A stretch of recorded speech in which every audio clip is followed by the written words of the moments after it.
परभणीमध्ये झालेल्या आंदोलनामध्ये अनेक आंबेडकर अनुयायांना अटक करण्यात आली। त्याच्यात एक दुर्दैवी सोमनाथ सूर्यवंशी याचा पोलीस कस्टडीमध्ये मृत्यू झालेला आहे आणि तो अत्यंत संशयास्पद आहे। आणि त्यामुळं आमची मागणी आहे की जेवढ्या जणांना त्या पोलिसांनी पकडलंय त्या सर्वांना सरकारने ताबडतोब सोडून द्या, त्यांच्यावरचे गुन्हे काढून घ्या। आणि ज्यांनी भीमसैनिकांना अत्यंत निषेधार्थ अशी मारहाण केलेली, अत्यंत अत्याचार केलेले आहेत, त्या पोलिसांवरती ताबडतोबीनं चौकशा लावा।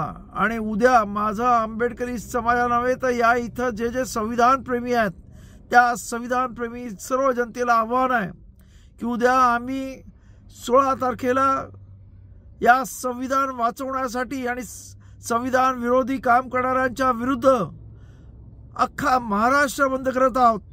आणि त्या महाराष्ट्र बंदला सर्व संविधान प्रेमी जनतेने पाठिंबा द्यावा आणि या बाबासाहेब आंबेडकरांच्या भीमसैनिकाला संविधान वाचवण्यासाठी शहीद झाला त्याला भावपूर्ण आदरांजली श्रद्धांजली व्हा एवढं आव्हान महाराष्ट्रातल्या जनतेला करतो।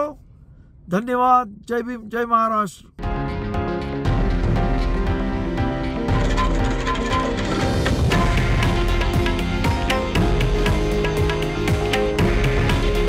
हे आहे देशातील नंबर 1 न्यूज नेटवर्क आणि आपण पाहत आहात TV9 मराठी। काळजी तुमची, हित महाराष्ट्राचं।